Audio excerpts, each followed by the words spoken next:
se construyen y se instalan no solo a nivel nacional, sino también que son los que están habitualmente utilizándose a nivel mundial. No pretende ser una charla específica de criterios de diseño o, o llegar al punto tal vez muy detallado, porque este es un tema muy amplio, como ustedes sabrán, pero sí hacer un recorrido básico por las principales características de los sistemas con que cuenta el país. Eh, Tiene uno de los invitados, don Freddy Rodríguez, la mano levantada. No sé si tiene algún comentario que quisiera hacer para tomarlo en cuenta antes de iniciar. Don Freddy, o si no, bueno, vamos empezando. Bueno, eh, nada más permítanme para acá y listo. Ok, empecemos por lo básico. Don Olman, perdón, Sí, disculpe un momentito. Sí, don Freddy tiene una preguntita, pero habíamos acordado que la resolvemos al final. Al final vamos a tener un espacio para resolver las preguntas directas con manita levantada y las preguntas del chat. Entonces, por favor, levanta la manita cuando ya estemos en ese espacio. ¿Estamos de acuerdo? ok, de acuerdo, gracias. Igualmente, perdón la interrupción, alguna gente no ha podido accesar a la lista de asistencia, entonces vamos a tratar de generar un nuevo enlace y se los estaremos compartiendo en el chat, entonces para que estén tranquilos con eso también. Gracias. De acuerdo.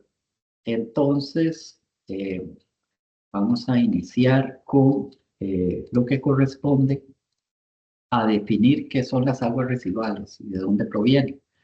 El agua residual es el agua que ya se utilizó y que proviene de viviendas u otras instalaciones y que ya no es apta para consumo humano. También son conocidas como aguas servidas y en viviendas se componen de dos tipos de aguas grises y aguas negras. Las aguas grises, y esto es un repaso que siempre me gusta hacer para empezar con una base.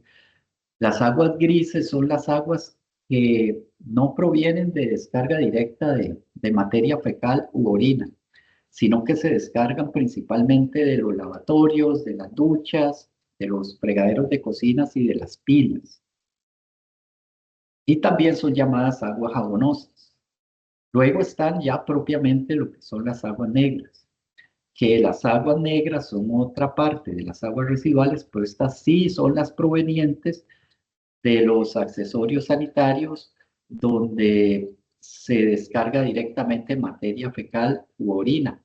Básicamente en una vivienda o en una instalación eh, normal, como un centro comercial, una escuela, etcétera, pues son los inodoros.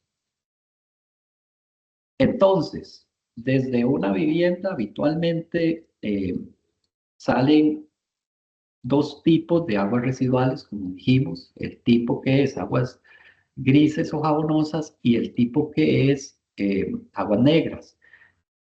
En principio, pues ellas tienen sus propias tuberías internas que las van evacuando y se pueden unir y salir en una sola tubería al final de la instalación hacia su destino final, que ahora es lo que vamos a repasar, cuáles son esos posibles destinos finales y qué características tienen. Es muy importante aquí este diagrama porque permite valorar algo fundamental, porque además de las aguas residuales, que son estas que ya repasamos, en las construcciones se producen también la recolección de las aguas pluviales, de las aguas de lluvia. Eso se supone que en la buena práctica y que según reglamentación nacional debería ir separado de las aguas residuales. Entonces, cuando hay una construcción desde la propia vivienda, desde la propia instalación, tiene que garantizarse que esas tuberías van por separado. Hay una muy mala práctica que se ha extendido por muchos años en el país, que se ha ido mejorando, pero que sigue repercutiendo negativamente, y es que desde las propias construcciones, de las propias unidades habitacionales, se conectan juntas las aguas residuales y las pluviales. Eso tiene varios inconvenientes. Uno, que cuando hay lluvias, normalmente el caudal de lluvia es muy alto y las tuberías de aguas residuales no lo pueden sobrellevar. Entonces es donde se dan muchos derrames en las tuberías. Por otro lado, si se hace al revés, si se conectan las aguas residuales a las líneas de tuberías de las aguas de lluvia, entonces el problema es que esas aguas se van a los ríos sin ningún tratamiento. Son aguas sucias, aguas negras y jabonosas que no pasan por un sistema, sino que se descargan crudas a los ríos con la consecuente contaminación ambiental. Esto, a criterio reglamentario, se llaman redes separativas, que es como debería funcionar en el país, porque así está normado. Tienen que ir separadas, pluviales, residuales. Desgraciadamente, pues en la práctica, como digo, muchas veces no es así. Y los que trabajamos en plantas de tratamiento, ¿dónde es que notamos eso?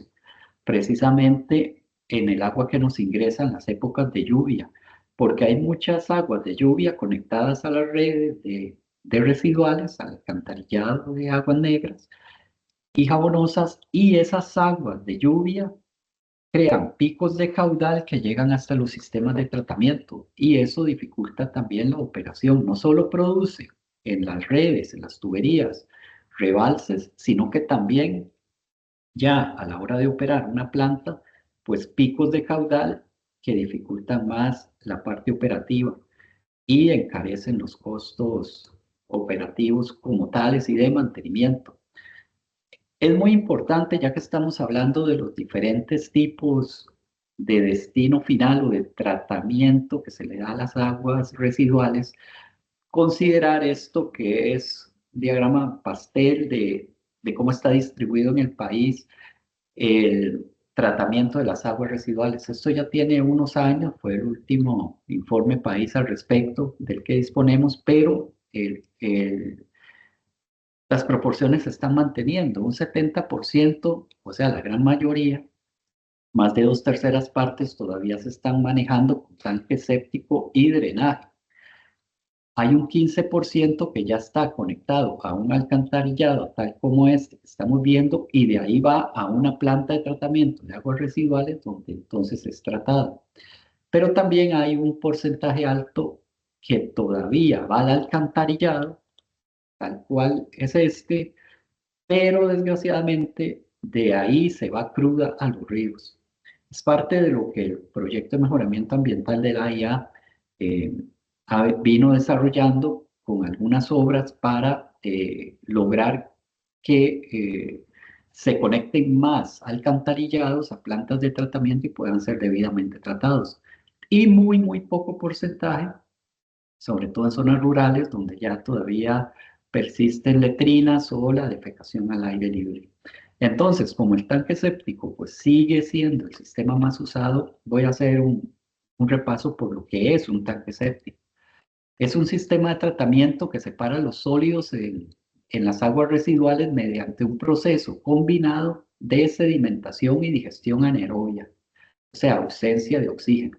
Más adelante vamos a ver que hay sistemas de tratamiento que inyectan oxígeno y hay otros como el tanque séptico que más bien eh, propician la ausencia de oxígeno para que ciertas bacterias produzcan la digestión y descomposición del material y con eso se pueda remover más fácilmente. En el tanque séptico se realiza la separación y transformación físico-química de la materia orgánica contenida en las aguas residuales. Ok, el tanque séptico obviamente se usa mucho por una razón, ¿verdad? Por una parte, precisamente porque en el país pues no hay suficientes redes de alcantarillado en muchas zonas, Entonces no se puede conectar directamente a la red para que después vaya a una planta de tratamiento. Así que pues es la solución que es más práctica en zonas como las áreas rurales, además donde las viviendas están muy distantes. Y al estar las viviendas muy distantes también se dificulta pues construir redes que después lleven a una planta de tratamiento. También es sencillo y económico, principalmente para las aguas de uso doméstico, que es en lo que nos vamos a enfocar acá. Ya cuando son aguas de uso químico o de origen químico o industrial, pues los procesos son distintos y mucho más complejos. Si bien pues es práctica y además, en consecuencia también el tratamiento no es tan completo como en otros sistemas, pero es suficiente cuando hay unas condiciones apropiadas para la instalación. Tanques sépticos hay de muchos tipos, desde los de concreto, desde los que se fabrican en sitio con bloques, hasta los que ya venden prefabricados de muchos materiales, de fibra de vidrio, de materiales plásticos, etcétera. Y sin embargo, bueno, ya para seleccionar adecuadamente un tanque séptico, pues sí se necesita un criterio experto y una asesoría. Eh, en general, para una selección de un tanque séptico, que esto está a muy pequeña escala, es algo micro, pero que también se extiende a lo que son plantas más grandes, lo primero y fundamental que se necesita para definir las dimensiones es el caudal de agua que se produce en la vivienda a la que va a servir ese tanque séptico.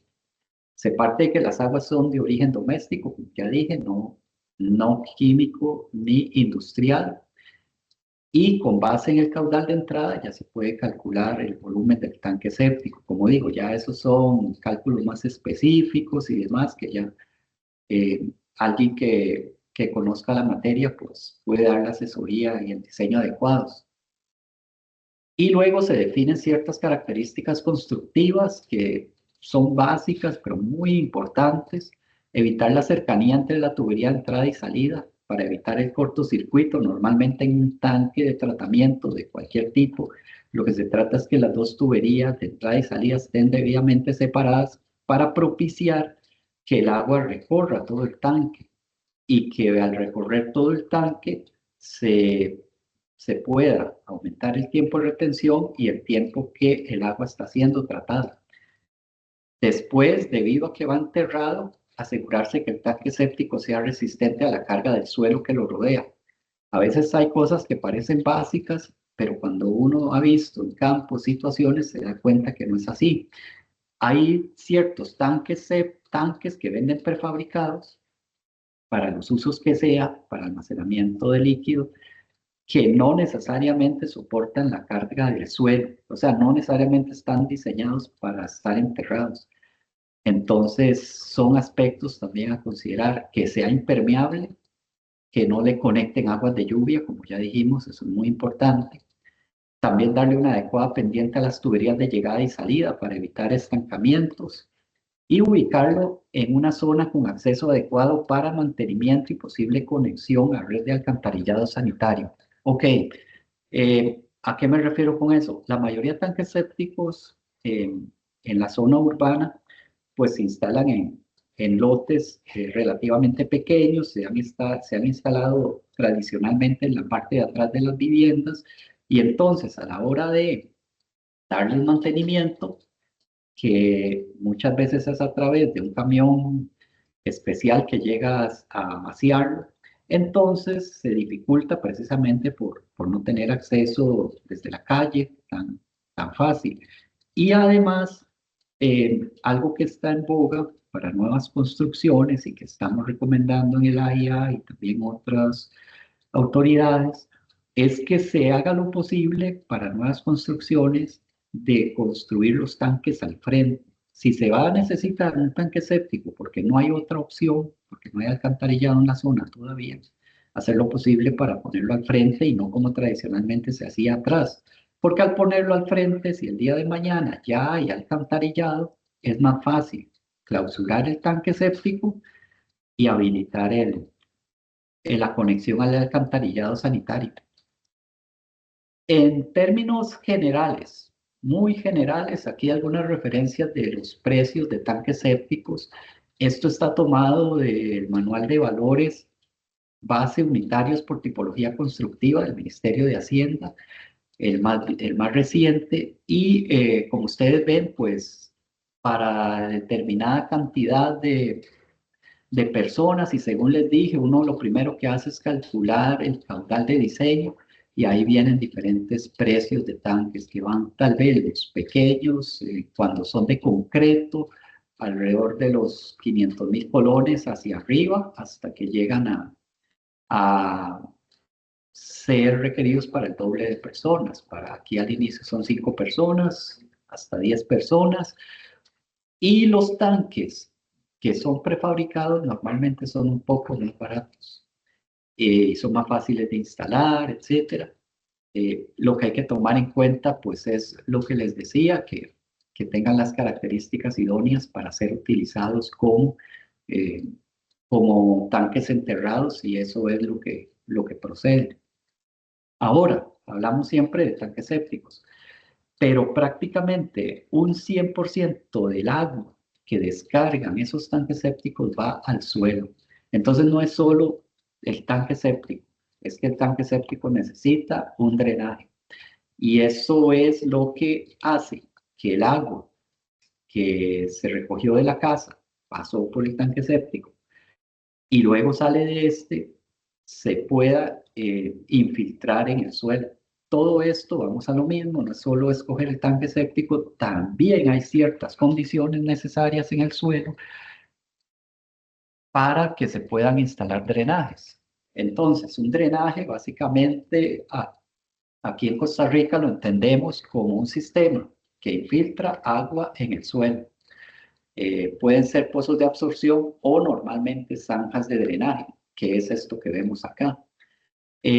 No solo se usan los drenajes para lo que son aguas residuales, también se usan mucho para riego y para evacuación de aguas de lluvia, como pasa tal vez en las canchas de fútbol, que por debajo se suelen instalar sistemas de estos para evacuar las lluvias. Pero solo un ejemplo de otro tipo de uso, lo que aquí nos compete es sistemas de filtración por medio de tuberías de drenaje de las aguas que ya pasaron por el tanque séptico.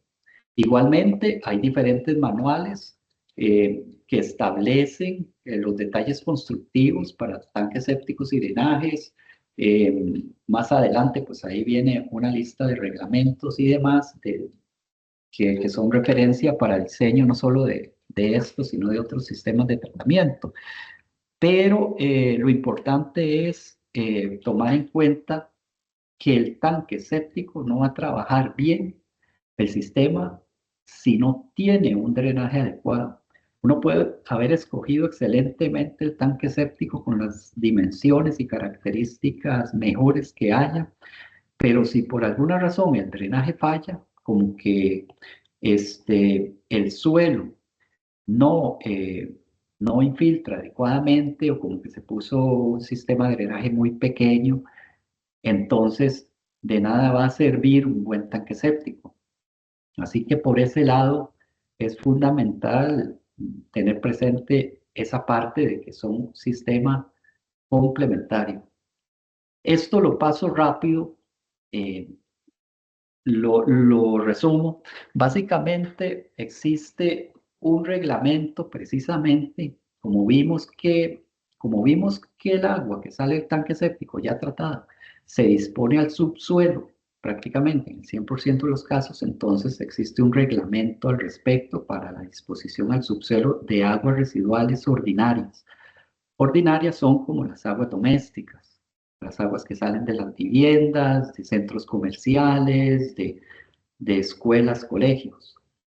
Se diferencian de las industriales o químicas, que ya llevan otro tipo de características, pero las ordinarias entonces sí limitan lo que es en el reglamento, lo que es la posibilidad de uso de los sistemas de drenaje. lo limitan a que precisamente en la zona no haya alcantarillado sanitario. Porque ahora, si ya en la zona hay alcantarillado sanitario instalado y alguien llega a sacar un permiso de construcción, le van a pedir que se conecte ahí. Tiene sus ventajas, más adelante lo vamos a ver. Ahora, tiene que haber una consideración de que la zona no tenga prohibición para el uso de aguas residuales, sobre todo cuando se trata de zonas donde hay recargas acuíferas importantes que después esas aguas de esas recargas se recogen y abastecen con agua potable a la población. Ahí está restringido también el uso de este tipo de sistemas. Después, que el sistema de drenaje no se ubique en áreas verdes, pero no públicas. Y esto es muy importante porque está limitando mucho lo que es la construcción ahora.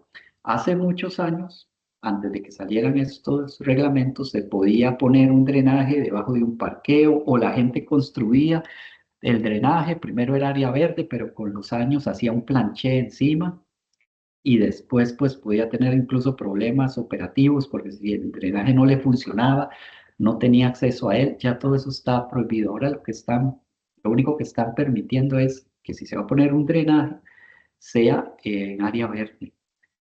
Eso también tiene una limitante porque al tener uno que reservar un área verde en una construcción para drenaje, entonces ya no puede usarla con otros fines, como digo, como se usaba antes, que se puede usar de parqueo, incluso se ponían drenajes en algunos parqueos, ahora ya no se permite. Eh, Después, que el nivel freático, o sea, el nivel de agua en el suelo, no se ubique a una profundidad menor a 1,5 metros. Ahora, con una imagen les explico eso. Y después otros requisitos del reglamento que se tienen que cumplir. Entonces les decía que es el nivel freático. Nivel freático es el nivel natural del agua en el suelo. Dependiendo de la zona, puede estar más profundo o menos profundo. Lo que establece el reglamento es que entre el fondo del drenaje y el nivel superior del agua en el suelo tiene que haber como mínimo 1,5 metros. Entonces, ¿a qué lleva eso? A restringir que en ciertas zonas tampoco se pueda utilizar. Zonas como cuáles, típicamente las zonas costeras, no deberían usarse este tipo de sistemas porque ahí el agua está muy superficial y prácticamente lo que hace es anegar el drenaje.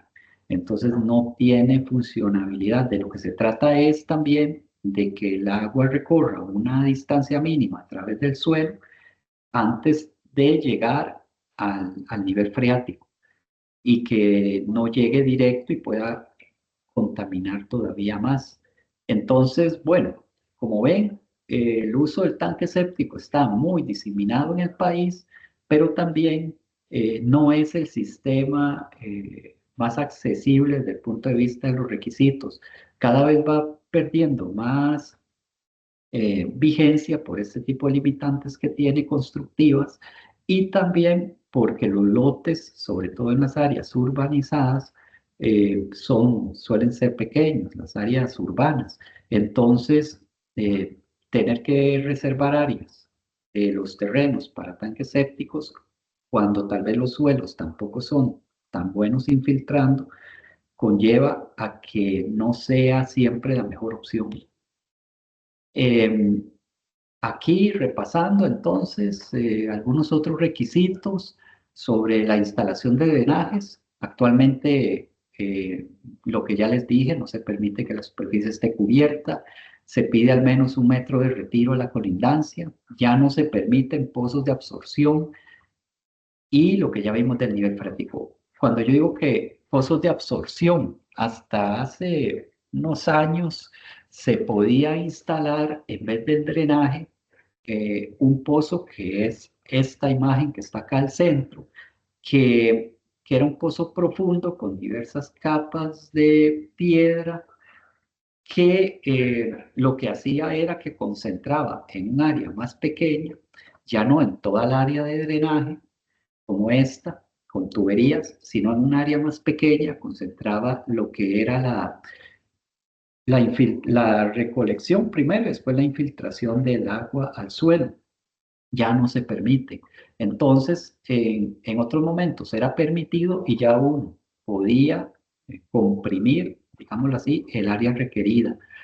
Y bueno, al eliminarse también esos requisitos, la tendencia ha sido que en áreas urbanas se está dificultando cada vez más el instalar tanques sépticos.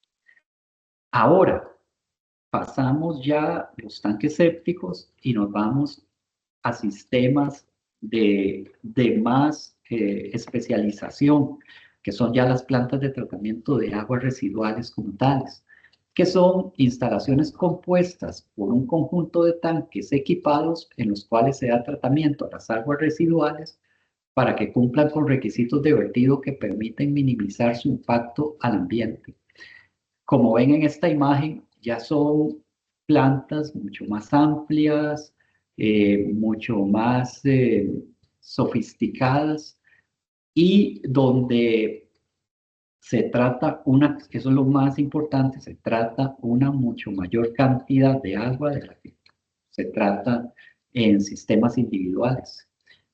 Hay dos tipos principales de plantas de tratamiento, sin querer decir que sean los únicos, pero esos son los fundamentales.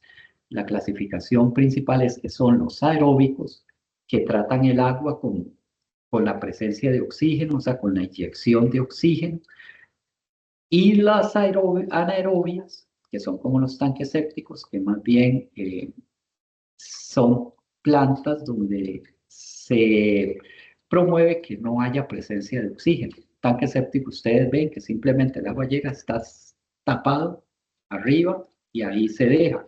Mientras que las aeróbicas lo que tienen son, por ejemplo, para que se den una idea, lo que llamamos sopladores, que son bombas que en vez de agua tiran aire. Entonces le inyectan aire a los tanques de tratamiento principales y al inyectarles aire, pues generan otro tipo de procesos donde se favorece el tratamiento y el mejoramiento de la calidad del agua. Los principales elementos de una planta de tratamiento, y aquí, como se ve, pues hay muchos tipos. Como ven aquí, esta es una planta muy grande con ciertas características. Hay otras más pequeñas para comunidades de una cantidad más limitada de viviendas, por ejemplo, pero en general tienen ciertas características en común. La tubería de ingreso, igual que desde un tanque séptico a cualquier planta, pues necesita una tubería que le lleve las aguas. Si no, pues no tendría sentido ni razón de ser tener una planta de tratamiento. Después el pretratamiento, o sea, el agua llega cruda y lo primero que se hace es retener la mayoría de lo que se pueda de sólidos voluminosos en rejillas. Sólidos que pueden llegar y que son a veces atípicos, pero que pueden llegar dependiendo de las plantas, por ejemplo, ya muchos materiales plásticos, botellas, bolsas, lo que se pueda retener ahí es mucho mejor y entonces ya sea manual o mecánicamente se retiran en las rejillas. Eso es lo primero que recibe al agua en una planta de tratamiento. Ya para plantas más grandes puede haber sistemas de desarenado donde ya se recogen partículas inertes que son de mucho peso y abrasivas, que si las deja uno seguir el proceso, como ya en los siguientes procesos hay bombas, hay soplantes, como les dije, y hay otros elementos, si uno las deja seguir adelante, les pueden causar abrasión y deterioro acelerado a los equipos que están en los tanques. Entonces tratan de retirar con anticipación. Igualmente, también hay sistemas de desengrase en plantas grandes, que es para controlar las grasas y aceites. Aquí en Costa Rica, uno de los problemas que tenemos es que la mayoría de detergentes que se utilizan son, o más bien no son biodegradables. Entonces hay muchos componentes químicos. Entonces también es importante retirarlos porque no es tan sencillo en una planta de tratamiento remover grasas y aceites. Sí se puede con plantas debidamente acondicionadas, pero sí tiene un costo. Esto mismo de las grasas y aceites, si uno se fija, lo ve muchas veces en los mismos tanques sépticos, que tienen una capa superior y corresponde mucho a esto. Ahora, continuando, ya vimos el pretratamiento, que es lo inicial, y después viene el tratamiento principal. No todo lo que está aquí aparece en todas las plantas, porque ustedes ven, hay de muchos tipos. Entonces, puede haber sedimentación primaria, que es un tanque donde nada más llega el agua, no se agita, se deja reposar un tiempo para que los sólidos sedimenten lo más que se pueda, el agua salga un poco más clara. Después los reactores, que son el corazón del proceso, que puede ser de aireación o anaerobios. Aquí vemos unos reactores de aireación, que es lo que yo les decía. Se les inyecta por medio de bombas de aire y ellos agitan, hacen un efecto jacuzzi y lo que se pretende es que con ese contacto de eh, con ese contacto de las aguas residuales con el oxígeno que hay en el aire, entonces se aumente o se acelere el tratamiento de las aguas. Sedimentadores secundarios o otro tanque que ya está posterior, es como clarificadores, se le llama también, es como para afinamiento, para que algunos sólidos que puedan haber quedado, algunos flotantes o sólidos que puedan ir al fondo, pues se recojan y el agua salga de forma más clarificada. Luego tenemos opcional, hasta aquí, hasta los sedimentadores secundarios, ya una planta normal puede descargar a un río, por ejemplo. Pero si uno necesita reusar el agua, por ejemplo, usarla para riego, que es lo más común que se pueda utilizar en este momento, sí necesita la desinfección, que es lo que se le llama tratamiento terciario. La desinfección puede ser, lo más común es con cloro, pero también se puede hacer con otros medios como los sistemas ultravioleta o por ósmosis o ultrafiltración, diferentes formas. Este, y por último, pues siempre va a haber una tubería de descarga, que ya sea envíe el agua tratada al río o a su destino final. Normalmente aquí en Costa Rica es el río, a veces puede ser al mar por medio de un emisario, la tubería se le llama emisario, que va sumergida en el mar hasta una profundidad dada, una distancia dada de la costa, y ahí se descarga. Y si hay un reuso, como digo, como para riego, entonces también la tubería destina esa parte para riego. Voy a pasar rápido algunos para nada más que se den una idea, ¿verdad? De lo que son los procesos de tratamiento de un diagrama de flujo básico. El agua tratada, perdón, el agua cruda entra pretratamiento, como dijimos. Lo primero es las rejillas y opcionalmente hay otros elementos para desarenado, desengrase. Después normalmente pasa al sistema principal que se le llama reactor. Después se va a un sedimentador secundario y de ahí se puede ir el agua tratada. Ahora vamos a ver más adelante que la planta no solo produce agua tratada, produce otros elementos. El más conocido son los lodos, pero más adelante les enfatizo en eso. En el caso de plantas más grandes, pues las líneas son más complejas, ¿verdad? Pueden tener diversos tipos de tratamientos, como vimos, tratamiento primario, que son sedimentadores, el secundario con los reactores, el terciario que es desinfección, y ahí ya el efluente, el agua tratada sale más depurada, incluso apta para algún reuso. Mientras tanto, en el proceso se van produciendo otros elementos que se tienen que retirar, son subproductos o son desechos, depende cómo se vea, y llevan otros procesos de espesado, de digestión, de deshidratación.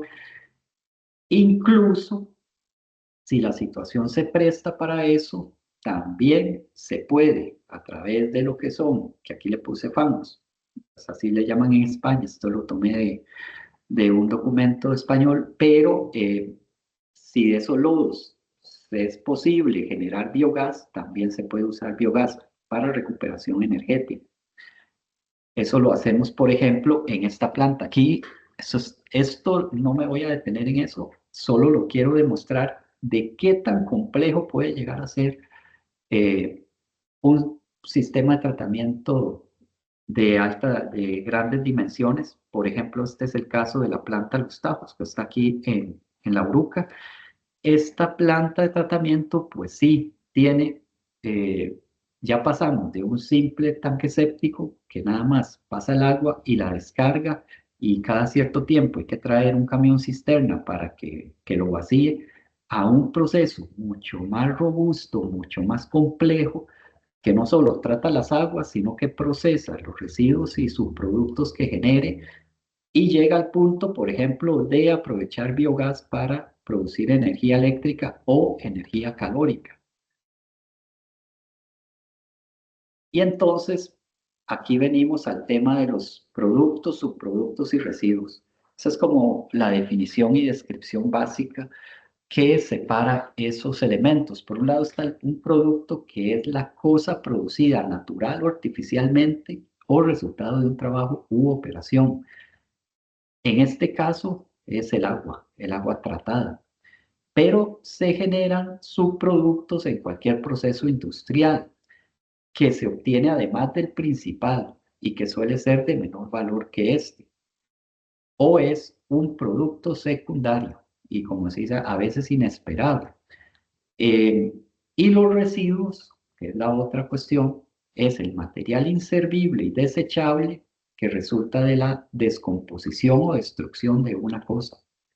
Entonces aquí les presento un cuadro que resume en una planta de tratamiento lo que normalmente podamos encontrar distribuido como producto, que es el agua tratada, que después que eventualmente se pueda aprovechar para otros usos. El subproducto, que ya no es el principal elemento que produce la planta, pero que se produce en los procesos, que es el lodo deshidratado y que es también, por otro lado, el biogás. Luego, residuos que, como dijimos, ya no tienen necesariamente uso. Normalmente son las basuras convencionales que se extraen de rejillas. Esas son las principales. Pero es importante ver que dependiendo de las características, no solo de la instalación, sino también de los avances tecnológicos que se tengan, un elemento puede pasar de ser un residuo a pasar a ser un subproducto. Por ejemplo, plantas de tratamiento, hay plantas de tratamiento que producen biogás, pero que no lo aprovechan por diferentes circunstancias. No siempre es negativo el no aprovecharlo, sino que puede ser que se produzca muy poco y que sea muy costoso operativamente para tampoco biogás, no sea retribuible financieramente tener un sistema de aprovechamiento del biogás. Pero si existe la tecnología, se puede hacer que un sistema que tenga lodo deshidratado, por ejemplo, que no se aproveche, o que se tenga que enviar a relleno sanitario, porque es lo que en el momento ofrece la tecnología al país, puede ser que en algún momento ese lodo se pueda convertir en abono, por decir algo, cumpliendo ciertas características del proceso. Entonces, todo eso es la línea que se sigue y que aquí también les indico, ¿verdad? Normalmente el agua, la disposición final normal es a cuerpos de agua, o sea, a ríos, al mar.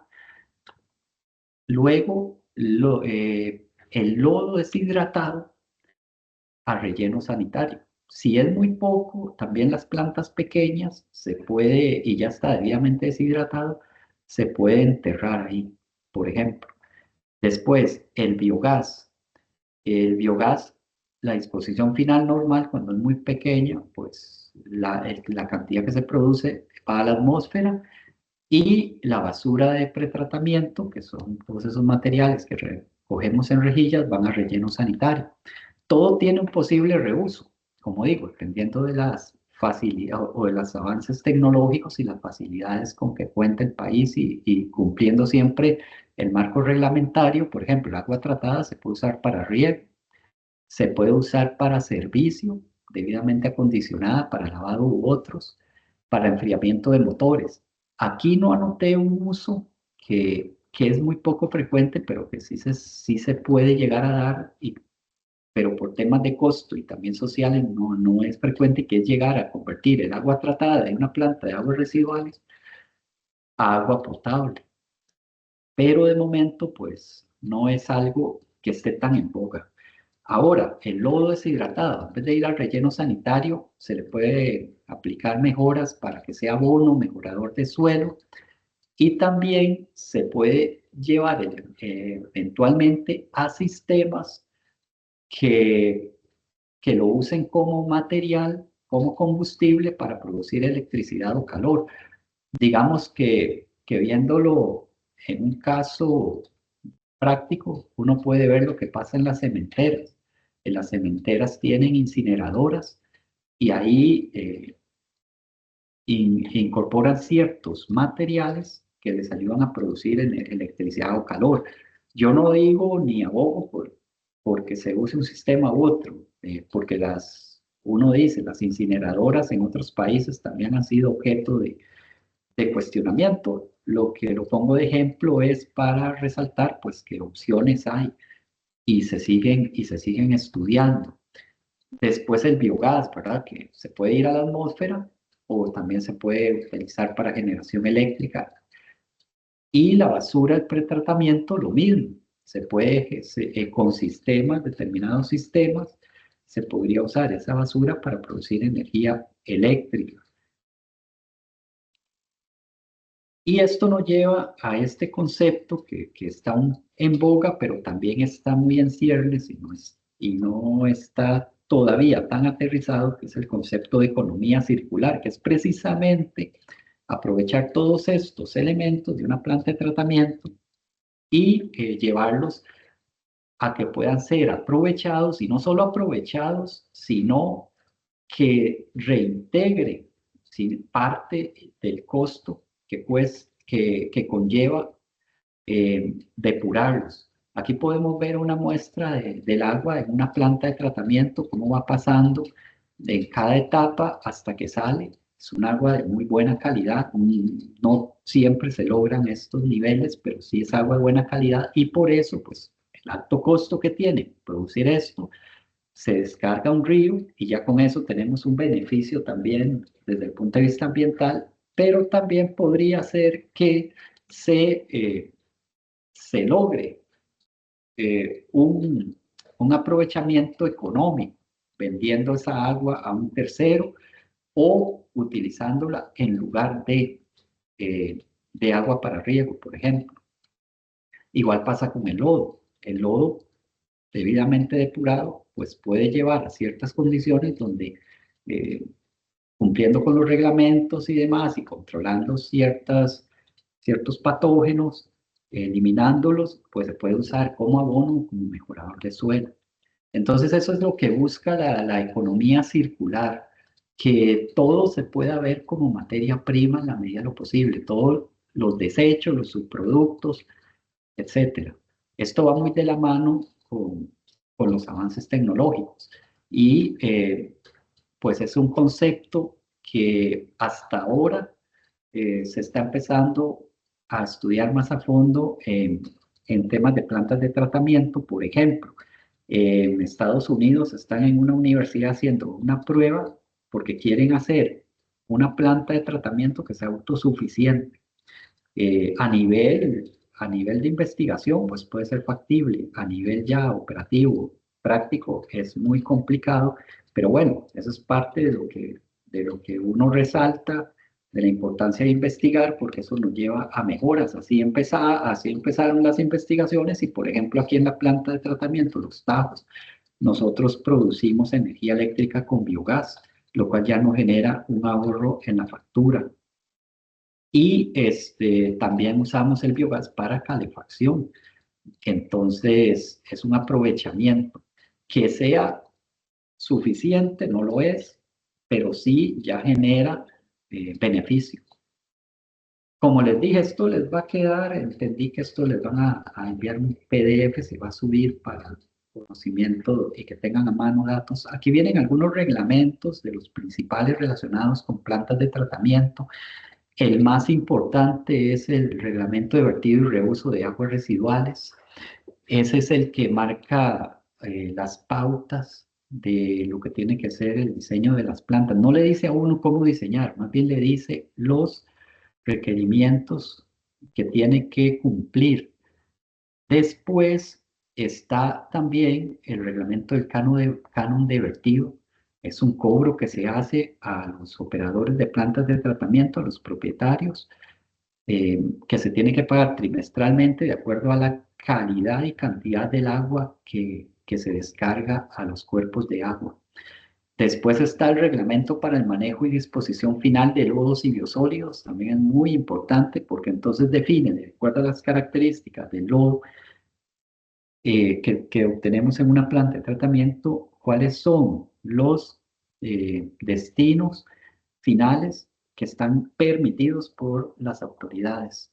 Y así sucesivamente, las de autorización y permisos, también el de aprobación de sistemas de tratamientos, el que indica paso a paso eh, qué requisitos hay que cumplir para presentar, previo a presentar planos, para hacer los planos, y ubicación de las plantas y así sucesivamente. Aquí hay algunos otros más. Ahora, eh, para ir enfocándonos y ya ir cerrando el tema de las plantas de tratamiento y la parte de la exposición, entonces, eh, principales costos. Una planta de tratamiento, como ustedes vieron, es mucho más sofisticada de de lo que corresponde a sistemas más simples. Y entre más agua trate y entre más comunidades abarque una planta, así se va haciendo más sofisticada su operación. Aquí podemos ver, por ejemplo, una planta grande donde ya tiene equipos mucho más elaborados, mucho más robustos y grandes. Son equipos que no se fabrican en el país, se tienen que importar. Después pues, necesitan tener un laboratorio, el personal, que es una cantidad considerable, eh, ya necesita también ciertos cuidados médicos, ciertas condiciones y cierta preparación. Entonces, el costo inicial de construcción y equipamiento, ese es un costo muy importante, no es el único. Mucha gente cuando empecé en esto, en los 90, la gente solo se preocupaba cuánto me cuesta y nadie se preocupaba por cuántos o cuáles van a ser los costos de operación.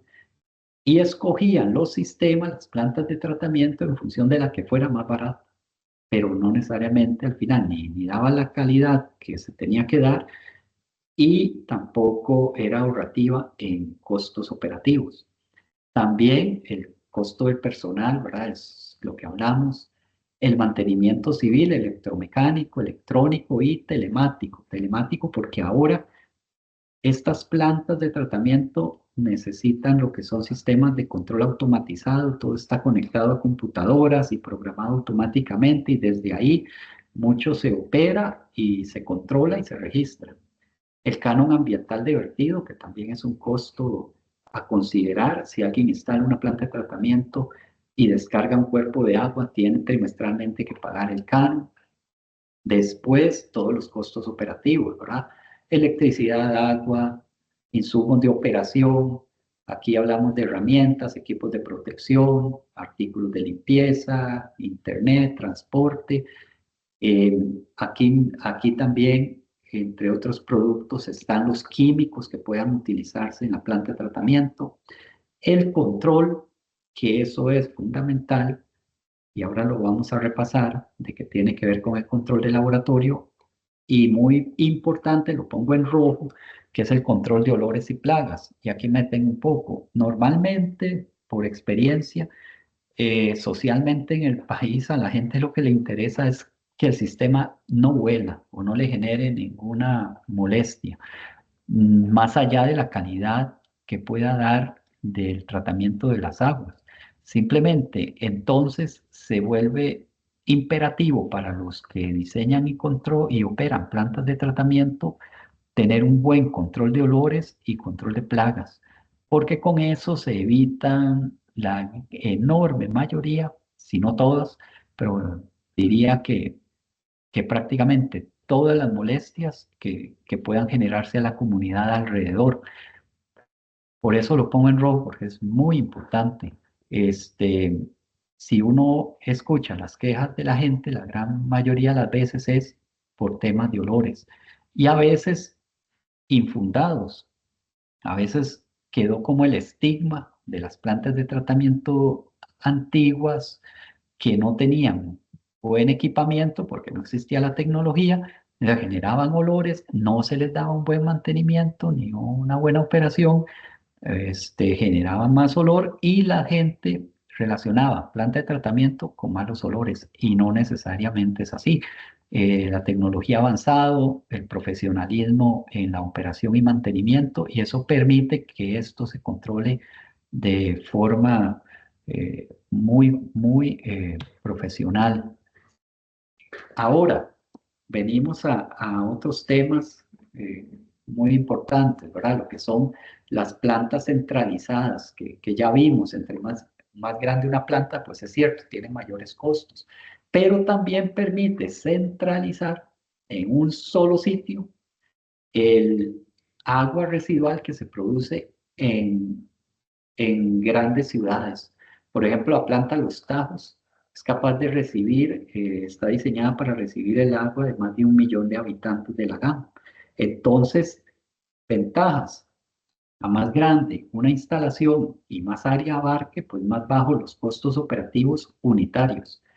Desde el punto de vista de que si vamos a tratar agua de toda una región muy amplia, pues ya cuando uno analiza los costos operativos, sí es mejor, más ventajoso tener un sistema, que es cierto, muy sofisticado, pero concentrado y que genera costos unitarios menores, a lo que generaría tal vez empezar a construir plantas de tamaños intermedios o pequeños diseminadas por toda la región, porque ahí sí los costos operativos son desproporcionados. Y no solo están estas plantas, como vemos, muy sofisticadas, que les he enseñado, que se ven, que se ven pues construidas con tanques de concreto, con equipos electromecánicos y demás, sino que también cuando las circunstancias ameritan, cuando hay áreas verdes adecuadas, cuando o suficientes, con capacidad de drenaje, con las condiciones, también se pueden usar otros sistemas más simples, pero que funcionan muy bien y son incluso más estéticos, como pueden ser las biojardineras o incluso algunas lagunas eh, que pueden funcionar bien. Pueden funcionar bien siempre haciendo el análisis pertinente de acuerdo a lo que se tiene que tratar y la zona en la que se va a ubicar el sistema.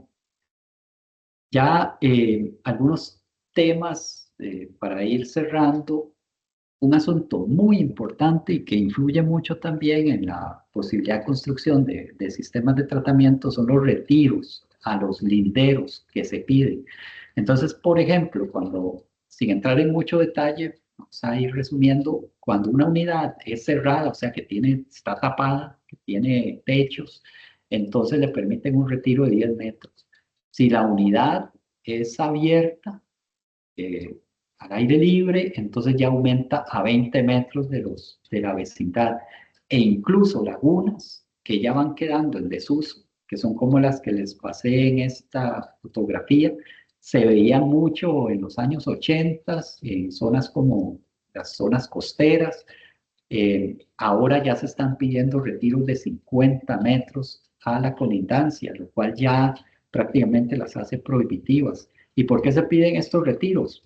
Por lo que les marqué en rojo antes, ¿verdad? El tema de olores principalmente y foco de contaminación. Luego, pues ahí van variándose, ya esto se puede ver en los reglamentos, el reglamento específicamente de aprobación de sistemas de tratamiento, y entre más pequeño sea un sistema, por ejemplo, sistemas de menos o de iguales a 5 metros cúbicos por día o menores, pues menos el retiro que les piden. Ahí entran las casas de habitación, un tanque séptico y demás, pues le piden muy poco retiro. O una unidad de tratamiento más sofisticada, puede ser más avanzada, no solo el tanque séptico, sino algunos sistemas más avanzados para viviendas, también solo les piden 1 metro. Eso también repercute en un sentido u otro, más que nada acá, en que a veces no es tan sencillo encontrar un sitio para instalar una planta de tratamiento. Y por eso los retiros también tienen la consecuencia, que tal vez eso es lo que busca el redactor, de fomentar que los sistemas queden cerrados para que haya menos probabilidad de afectación a las áreas aledañas. Después, cuando uno tiene una planta de tratamiento, tiene otra consideración, es que lo que les decía, tiene que tener un control de laboratorio más específico.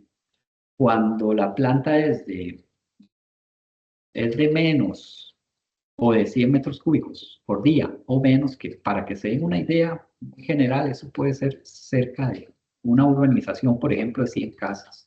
Entonces llevan ciertas mediciones rutinarias mensuales, solo hay que hacerla una vez al mes, y los que llaman análisis periódicos, que ya son más sofisticados y solo los puede hacer un laboratorio acreditado, se hacen semestrales. Pero si la planta es grande, pasa de 100 metros cúbicos por día, se tiene que hacer la medición semanal, la rutinaria. Esa la puede hacer un operador con los equipos básicos, muy básicos que se necesitan. Lo puede hacer en cuestión de poco tiempo, pocas horas, tiene esos datos. Y los análisis periódicos ya pasan a ser trimestrales. Entonces ese es un costo que también hay que considerar, y no solo un costo, un trabajo desde el punto de vista de que tiene que quedar debidamente establecido y calendarizado, porque tienen fechas de entrega, ¿verdad? Los reportes operacionales que se generan a partir de aquí tienen fechas de entrega semestral o trimestral. Hay que entregarlos al Ministerio de Salud para revisión y que ellos validen que todo está cumpliendo, o en detrimento, pues que hagan algún apercibimiento si detectan que algo no se cumple. Ya después, en cuanto a temas para ver algunas ventajas comparativas de unos sistemas versus los otros, para ir recapitulando. Tanques sépticos y drenajes, ventajas: más económicos, fáciles de instalar, fáciles de operar y controlar, y menos problemas con los retiros. Las plantas para pequeñas comunidades, que son plantas, como les dije, para urbanizaciones, para condominios, esas son precisamente idóneas y casi que una opción única en condominios o urbanizaciones que no tienen red de alcantarillado sanitario, no tienen disponibilidad a conectarse. Y al poner una planta de tratamiento, también se permite un mejor aprovechamiento del área de los lotes. Después, las plantas centralizadas, que son se les llama así, que centralizan el agua de muchas áreas, de muchas comunidades, tienen una ventaja con la economía a escala: menor costo operativo, digámoslo así, menor costo por metro cúbico tratado, un mejor aprovechamiento de productos y subproductos, porque como les decía, por ejemplo, el biogás, si uno tiene muchas plantitas pequeñas que producen biogás, es tan poco que no es aprovechable, pero si concentras la producción de biogás en un solo sitio, puede ser un volumen suficiente para ser reutilizado.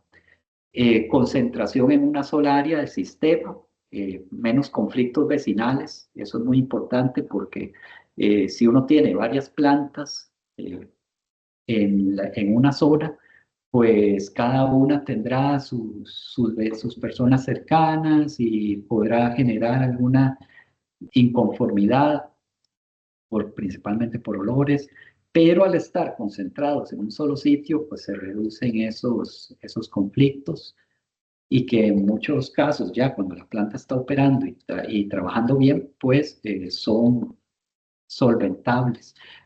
Tiene un solo punto de descarga, ¿verdad? Que es una ventaja para descargar. Normalmente en áreas como Lagán hay que descargar en ríos con caudal permanente, no es cualquier quebrada que en verano se seque, ahí no es permitido. Tiene que ser ríos o quebradas con caudal permanente y eso lo aprueba el Ministerio de Salud. Entonces, también no es tan fácil encontrar la cercanía a un río. Por eso es importante cuando una planta, cuando es una sola planta, lograr entender, digamos, que una ventaja es que podemos encontrar un solo punto de descarga. Y otra ventaja, que aquí en Costa Rica es un poco menos, pero que es muy evidente en países con territorios más amplios, es la lejanía a la mayoría de comunidades. Entonces, esto permite que, que la planta se ponga en un sitio eh, relativamente alejado que eh, no afecte a las comunidades a las que sirve. Ahora, desventajas de unos versus los otros. El tanque séptico es mayor contaminación del suelo y manto acuífero. Está muy restringido en cuanto a las zonas en donde se puede instalar, como dijimos, por el tema del tanque séptico, del nivel freático, perdón, por el tipo de suelo, por la recarga acuífera. También el área constructiva del terreno queda muy restringida porque hay que dejar el área verde para el drenaje y solo eso está permitido. Entonces hay menos aprovechamiento de la superficie del lote.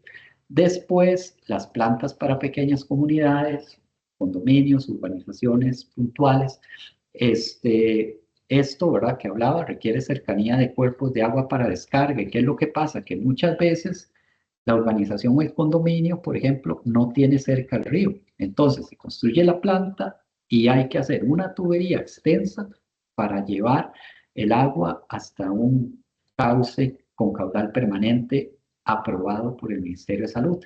Y entonces se dio esta circunstancia, estuvo muy evidente a finales de los 90, principios de este siglo, cuando empezaron a darse muchos permisos en zonas como Escazú, por ejemplo, de muchos condominios con planta de tratamiento y todos pasando tuberías de descarga por las calles.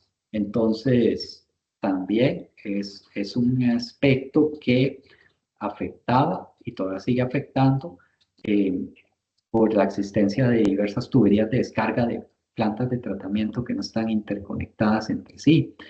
Que estas plantas para pequeñas comunidades se ubican dentro de la misma comunidad, o sea, normalmente se instalan ahí, no hay otra forma, se ponen en la misma urbanización, en el mismo condominio, y eso genera, si la planta no está trabajando bien, pues molestias a la vecindad. Y tienen mayor costo operativo, el costo unitario es mayor, ¿verdad? Les pongo un ejemplo como para que lo vean. Nosotros aquí en la GAN, en el AIA, trabajamos, en este momento operamos 11 plantas de tratamiento. La planta Los Tajos trata el 99% de toda el agua de la GAN y el resto, las otras 10, apenas el 1%. Pero a pesar de eso, en las otras, en varias de las otras, necesitamos guardas 24 horas. Lo mismo que ocupamos en Tajos. Entonces, por un asunto de seguridad y resguardo de los equipos. Entonces, si uno saca la proporción, pues aquí, teniéndolo concentrado, el costo operativo de la seguridad, por ejemplo, es mucho menor, muchísimo menor proporcionalmente al costo que pueda tener seguridad 24 horas en esas plantas. Luego, las plantas centralizadas son las de grandes dimensiones. Es cierto, la desventaja, un altísimo costo de construcción y equipamiento iniciales. Ocupan una alta especialización técnica para operarlas y mantenerlas. Eh, se necesita, se necesita gente capacitada, sobre todo técnicos en mantenimiento, técnicos en operación, que se ha logrado y se puede lograr a nivel privado, a nivel público en el país, pero sí no es tan fácil encontrar personas que se dediquen a esto y tengan ese nivel de conocimiento, sino que más bien se tienen que formar específicas para el momento de operar. Necesitan una red de alcantarillado amplia, como vimos.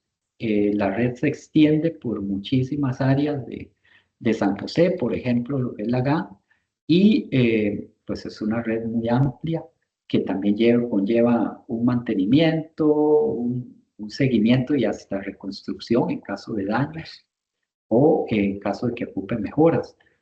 Y después tienen mayores procedimientos y costos de control, porque tenemos ya procedimientos muy específicos para el biogás, para los lodos, para diversos sistemas que hay ya internos propiamente.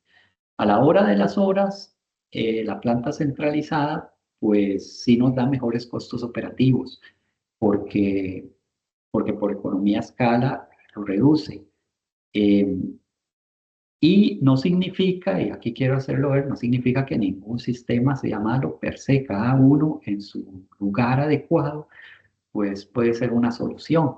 Lo ideal, y este es un criterio mío personal, pues es que en la medida de lo posible pudiera lograrse que hubieran plantas centralizadas a donde llegara la mayoría del agua y ahí se pudiera tratar. Eso le permite al usuario, al propietario también, tener un mejor uso de su terreno, pero también desentenderse de la calidad del tratamiento del agua, sino que eso le corresponda, en este caso, a la IA, y en otros casos, en otros países, pues a quien contraten para eso.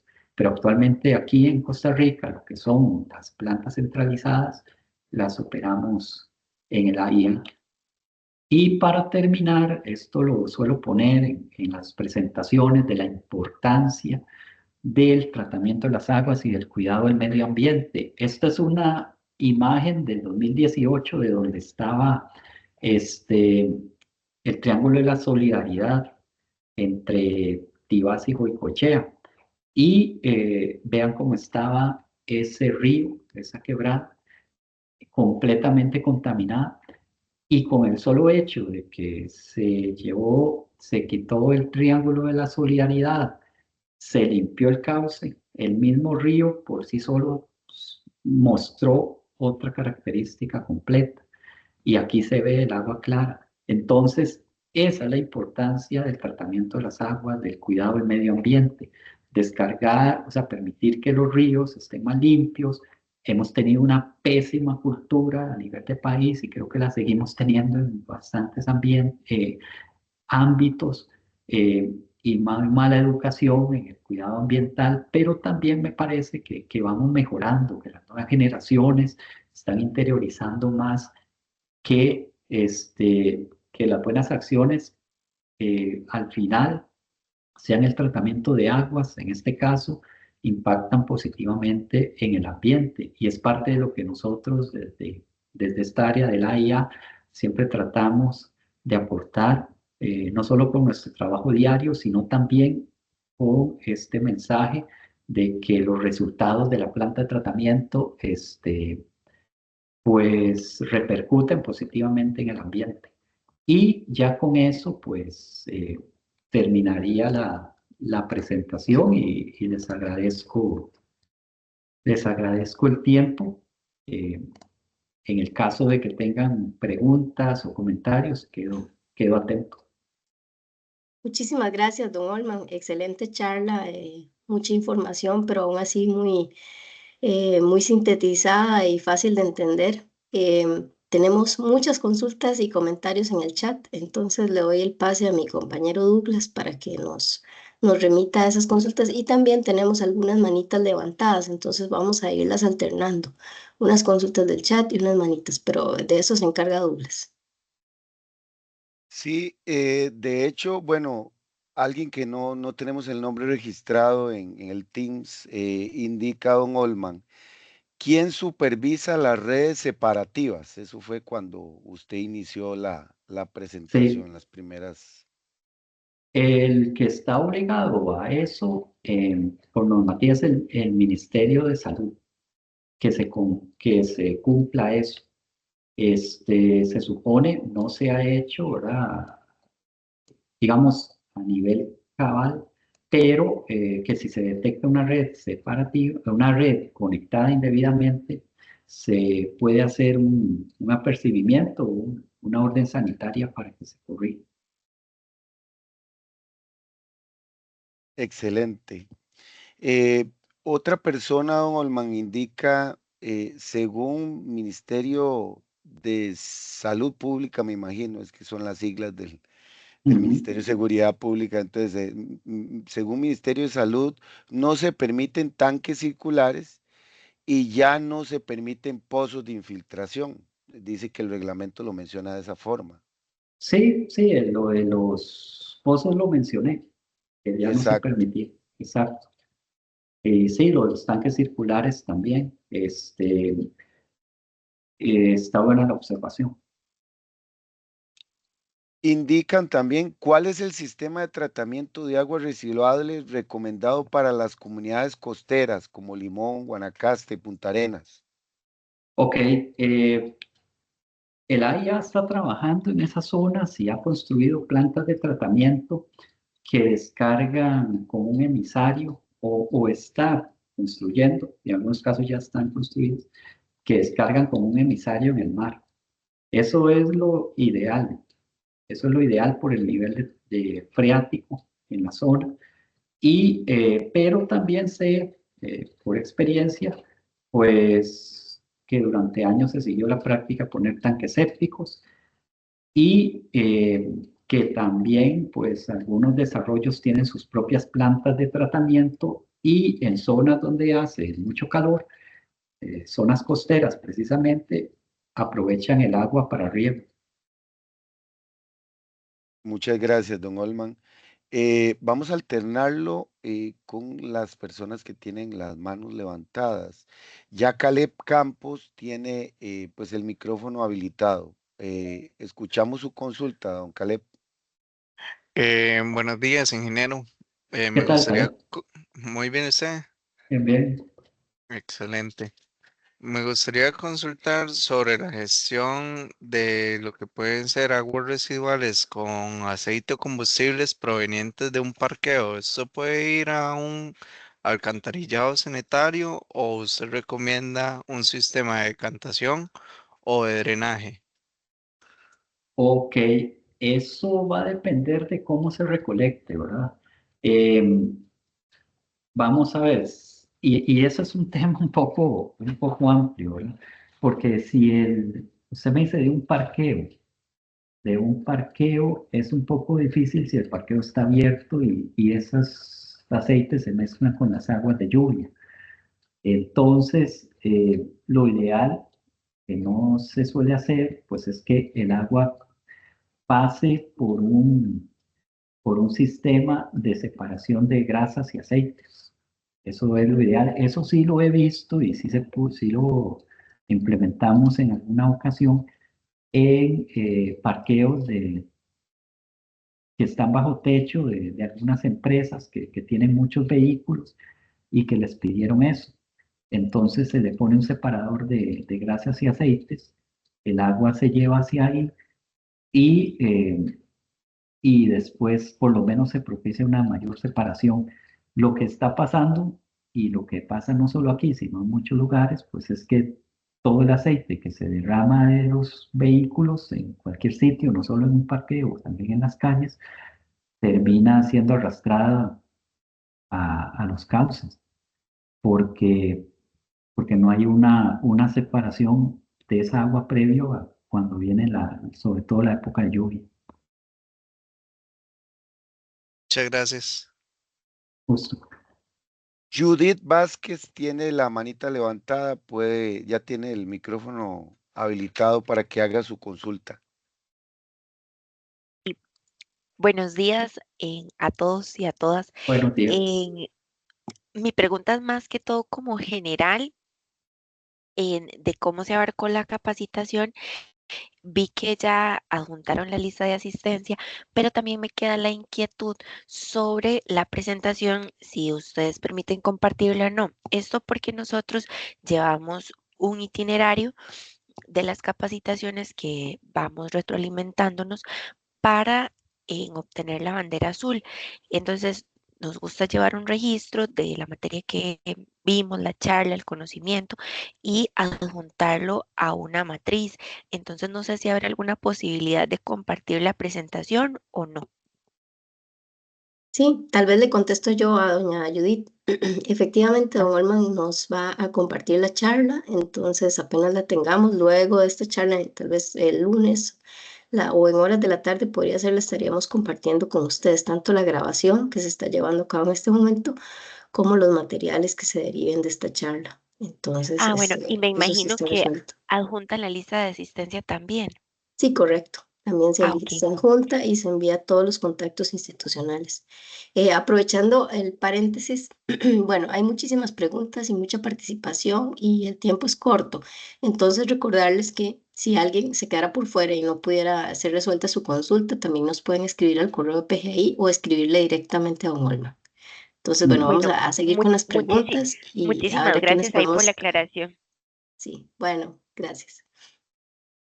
Sí, la siguiente pregunta es del chat. Dice, todos los parqueos que se construyen en San José son asfalto de pared a pared.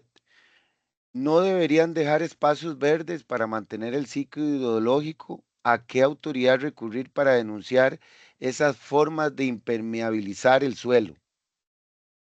Sí, ese es un problema serio que repercute y tiene mucho que ver también con todas las inundaciones que se dan en la época de lluvia, que es por el aumento de la escorrentía en el suelo, que ya el suelo no tiene capacidad de infiltrar porque sobre él se construyen capas impermeables.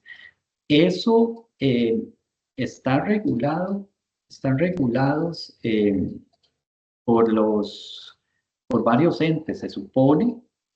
Se supone que un proyecto debiera haber pasado por el Colegio de Ingenieros, por la municipalidad, y cuando llega al Colegio de Ingenieros, ahí también se distribuye internamente a diversas instituciones, Ministerio de Salud, otros que correspondan.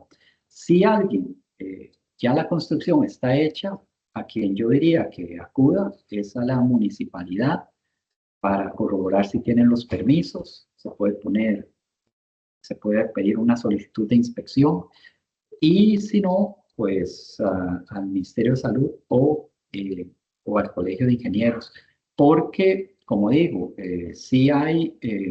se supone que los planes reguladores tienen limitada el área de cobertura de acuerdo a la zona. Eso es algo que las municipalidades, si tienen plan regulador, tienen identificado.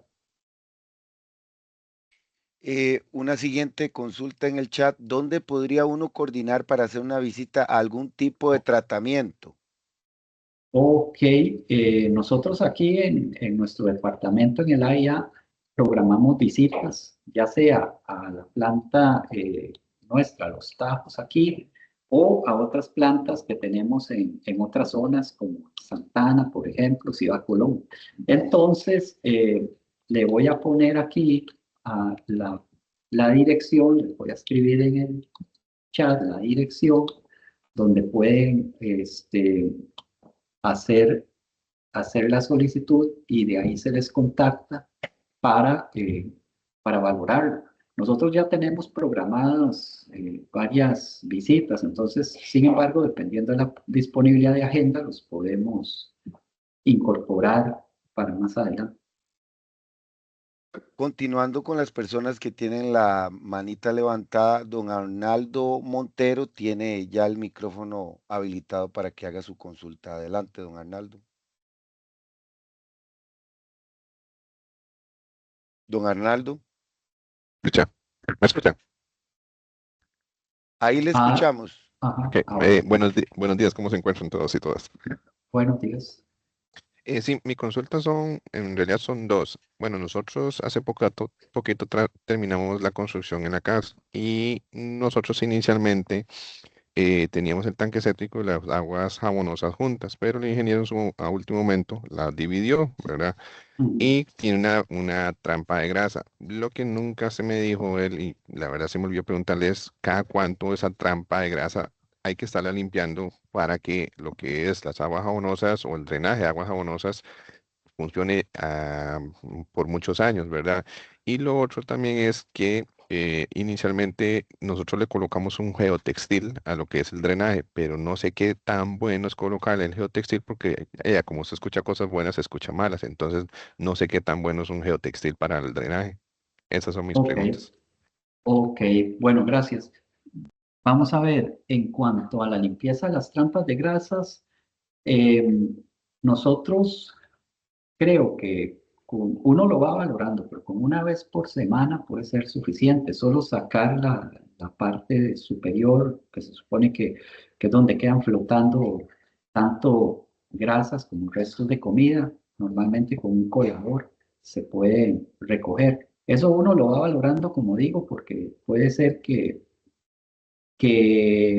la frecuencia incluso se pueda extender más, pensando en que a veces uno observa, pues dependiendo del uso que se le dé a la cocina principalmente, que tanto se cocina en la casa, así uno lo ve. Cuando trabajé en otras áreas que teníamos, que operábamos plantas de tratamiento, por ejemplo, en centros comerciales o en supermercados, nosotros limpiábamos las trampas cada 3 días aproximadamente, 2 o 3 días. Pero eso es por el volumen que se produce ahí. Lo que he visto es que en viviendas con una vez por semana puede ser suficiente, con un colador y es una tarea que puede tomar 5 o 10 minutos. Y lo otro, lo del geotextil, me parece que, bueno, no es malo. eh, en general no genera problemas. Me parece que se pueden poner jugos sí, geotextil. eh, Tampoco creo, al menos en mi concepto de experiencia, que aumente la vida útil del drenaje, pero no lo desfavorece. Entonces, me parece que es una práctica que se puede utilizar. Don Luis Gómez tiene ya el micrófono habilitado para que pueda hacer su consulta. Muchas gracias. Bueno, voy a hacer dos consultas. Una es relacionada a justo el tema que acaba de tocar, que es el de las grasas. Y de parte de la IA existe como alguna solución para el tratamiento de estas grasas, porque una vez que se extraen, aparte de que actualmente tanto en restaurantes, negocios y casas no se acostumbra pues a extraer este residuo, ¿verdad? Y que es una de las causantes de mayor afectación a los plantas de tratamiento o sistemas de tratamiento. No sé si existe como algún tipo de solución una vez que se extraen a esas grasas o qué se recomienda. Eh, y como segunda pregunta, eh, va relacionado a el uso del tanque séptico en zonas costeras, ya que, como usted también mencionó, que no es lo más óptimo debido al nivel freático. No sé si existe alguna recomendación de algún tipo de filtro o adaptador para los tanques sépticos que ya sí existen actualmente y que pues tienen un diseño bastante pésimo a nivel país y en general eso no se chequea cuando se construyen, etcétera. Pero no sé si existe algún tipo de filtro, algún adaptador que se pueda instalar en los tanques sépticos a la salida para que pueda disminuir el impacto sobre el suelo, los mantos acuíferos, etcétera. ¿Verdad? Que pueda tal vez reducir un poco por ahí el impacto. Muchas gracias. Muchas gracias también por las consultas. Bueno, en cuanto a grasas como tal, el AIA no tiene algún programa específico. Eh, y no conozco que otra institución como el MINAE o el Ministerio de Salud lo tenga. Eh, lo único que conozco es que alguna gente ha intentado, por ejemplo, pues establecer algunos programas donde esa grasa se reutiliza para hacer jabón y otras cuestiones, pero no ha sido, eh, no ha sido extendido, no se le ha dado tal vez, o sea, no ha sido algo que se haya ampliado más allá de algunas pruebas. Entonces, sí, de momento no, le tendría que decir que no hay algo específico, concreto de parte de la IA. Y después, en cuanto a si hay algún sistema de mejoramiento de los, de, de los tanques sépticos en esas zonas, el asunto es que si uno lo va viendo reglamentariamente, simplemente no se deberían instalar si el nivel freático es muy alto. Entonces, como que no hay más allá. Uno puede mejorar mucho la calidad del agua, pero uno tendría prácticamente, mi recomendación en un área así, para poder cumplir con los reglamentos, sería que tendrían que cambiarse a un sistema que les permita usar el agua para riego, por ejemplo, si ya necesariamente tienen que construir algo ahí. Eso no es tan sencillo. Lo mejor, lo ideal es que se construya una planta en esas zonas, como digo, como se hizo en Limón, eh, que está el emisario submarino, donde se recoge el agua de la ciudad, lo más que se pueda, no de todo, pero de un área eh, que pueda abarcarse, y después ya con cierto nivel de tratamiento se descarga mar adentro, porque otras opciones pues se pueden instalar y si uno se fija reglamentariamente no cumple, por lo cual a estas alturas no debería el Ministerio de Salud, si alguien tramita un plano, darles el permiso. Entonces, uno puede mejorar mucho la calidad del tratamiento, pero el drenaje es el que de por sí no va a cumplir. Mi recomendación pues sería o buscar la forma de reuso para riego, que en esa zona la ventaja es que hace mucho sol, entonces el riego puede ser útil. Y la segunda, pues ya a un nivel más amplio que sí corresponde a la IA y a otras, principalmente a la IA, digamos, zonas que está administrando, es construir plantas comunales, porque de lo contrario, por sí solo no hay forma de cumplir con los requisitos para la buena operación de un sistema de drenaje. Ok, tenemos demasiadas preguntas en el chat, pero ya el tema del tiempo pues se está superando. Vamos a habilitar el micrófono a don Freddy Rodríguez, que es el único que falta por resolver el tema de las manitas levantadas y terminaríamos con don Freddy. Adelante, don Freddy. Gracias, buenos días, don Olman. Buenos Mucho días. gusto. ¿Qué tal, don Freddy? Muy bien, ¿y usted? Bien, bien. Qué dicha. Don Olman, primero, muchas gracias por la charla, muy completa, eh, muy entendible. Se sabe que muchas veces en este tipo de temas se maneja lenguaje muy técnico y la verdad fue bastante atinado porque fue bastante entendible.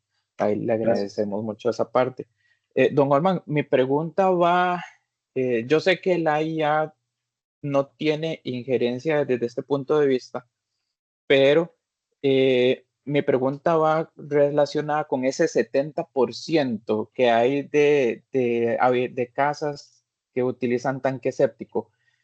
Si bien es sabido, actualmente hay una reglamentación, hay regulación para las empresas que se dedican a la limpieza de estos tanques sépticos. Sabemos que hay muchas empresas que se dedican a esta parte, pero lamentablemente sabemos también que hay muchas empresas que no están disponiendo los residuos donde se tienen que disponer.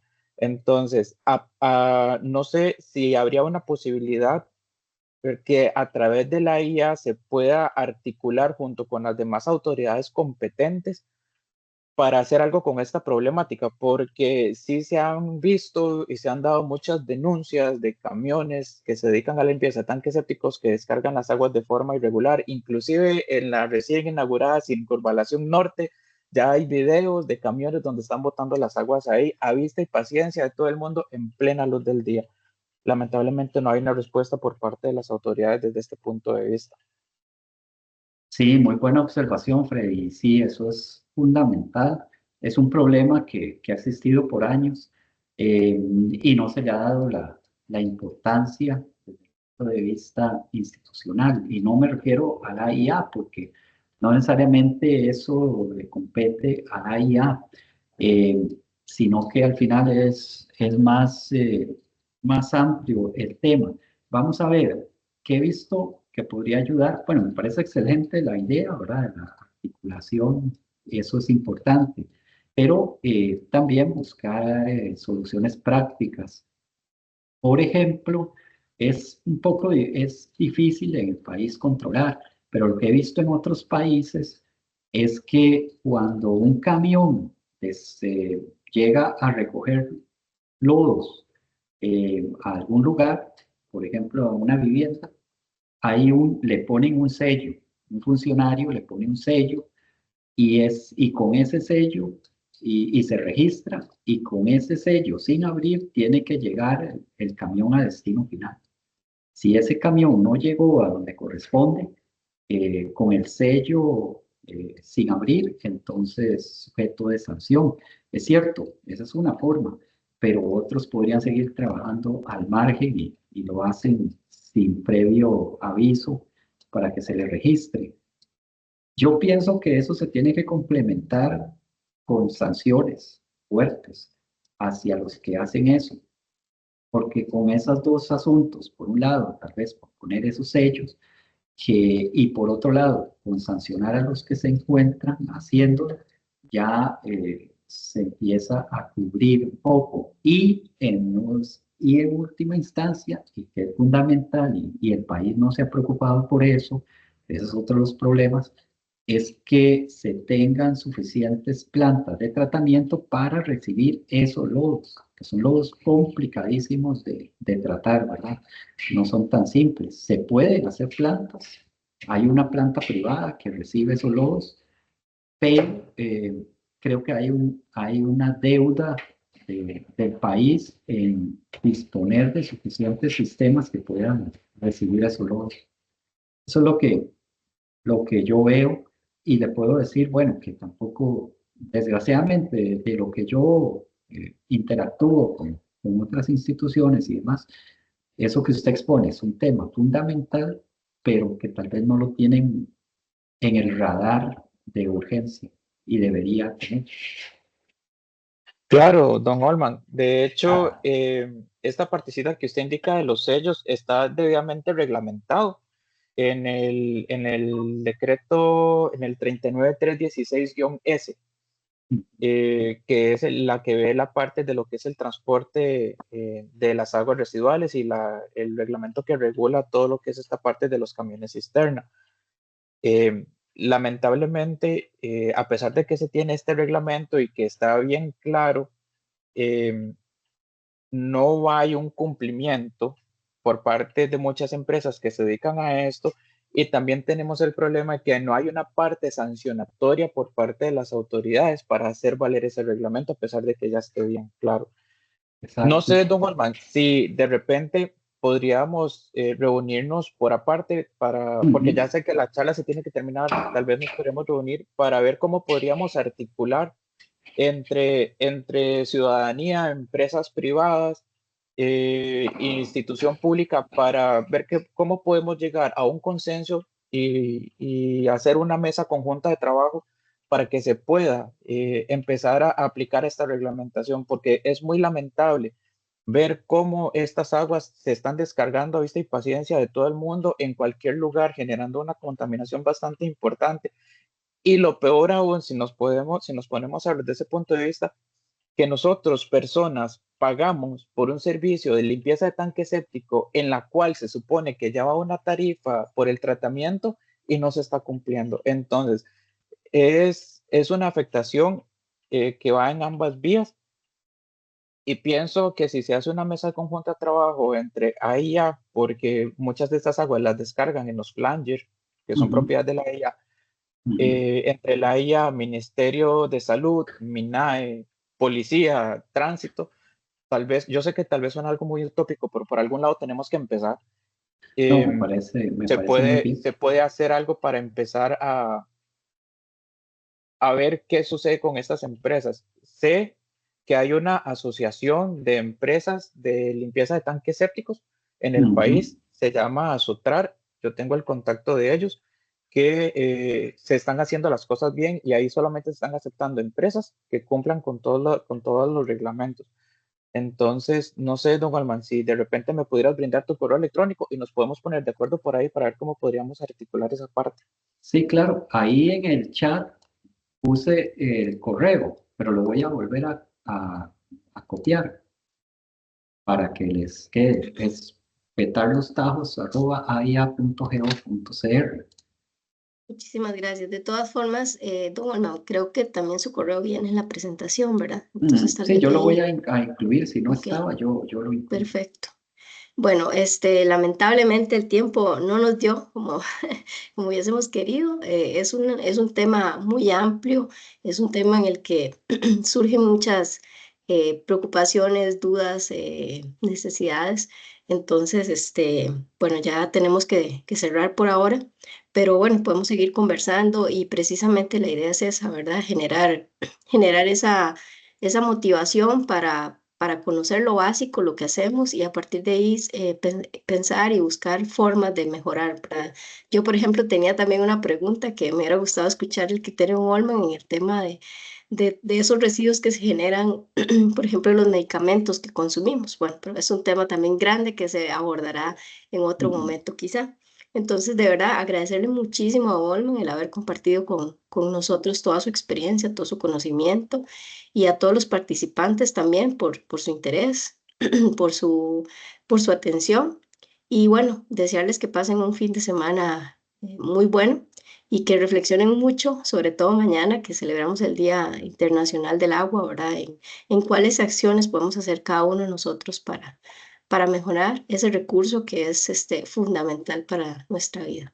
Entonces, bueno, les agradecemos y como se les dijo antes, en horas de la tarde o tal vez el lunes o un día de la otra semana, estaremos reenviando la lista de asistencia, la presentación y la grabación que queda colgada en la página de IGECA. Muchas gracias y que estén muy bien. Saludos. Muchas gracias por la atención. Igual que estén muy bien. Hasta luego. Hasta luego. Voy a dejar de grabar.